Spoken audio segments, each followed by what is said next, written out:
আজকে আমি আপনাকে এমন কিছু সেটিংস শিখিয়ে দেব, আপনার বন্ধুরা আপনাকে বস বলতে বাধ্য হবে। তো আমি কি সেটিংস শিখিয়ে দিতে চলেছি সেটা জানার আগে অবশ্যই আপনাকে বলবো আপনি ভিডিওটা স্কিপ করবেন না, সম্পূর্ণ ভিডিও দেখবেন, তাহলে আপনি আজকে থেকে বস হতে পারবেন। তো আমি চলি আপনাদেরকে কিছু সেটিংস শিখিয়ে দেওয়ার জন্য।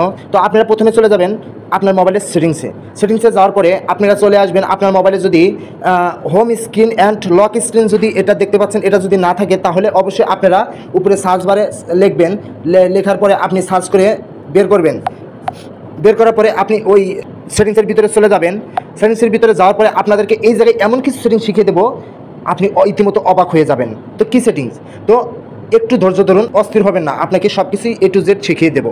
তো তার জন্য প্রথমে আপনি চলে যাবেন আপনার মোবাইলের ডাবল ট্যাপ টু লক। এটার মানে কি, এটা কি সেটিংস সেটা কি জানেন?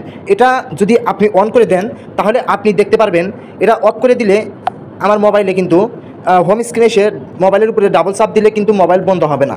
কিন্তু আপনি যদি এই সেটিংসটা করে দেন তাহলে আপনার মোবাইলটা অটোমেটিক বন্ধ হয়ে যাবে। তো এটা তো শিখলেন, তারপর আর কি সেটিংস?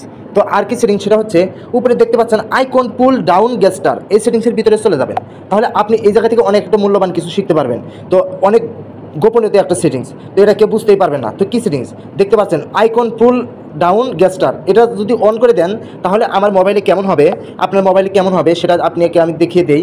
আপনি যদি আপনার ওই সেটিংসটা করার পরে আপনার মোবাইলে আপনি করবেন এবার যদি চাপ দেন স্ক্রিনের উপরে, এরকম চাপ দিলে আপনি দেখতে পারবেন আপনার এভাবে নিয়ে এসে আপনি কোন অ্যাপসের উপরে ভিতরে ঢুকবেন সেই অ্যাপসের উপরে ধরে থাকবেন, তাহলে আপনার অ্যাপসের ভিতরে ঢুকে যাবেন। তো আমি আর দেখালাম না, কিন্তু আপনি চেষ্টা করে দেখবেন, হয়ে যাবে ইনশাল্লাহ।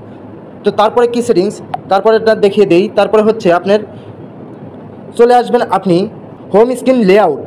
হোম স্ক্রিন লেআউট এটা কি, এটা কি আপনি বুঝতে পারছেন? এটা অনেক ভালো একটা সেটিংস।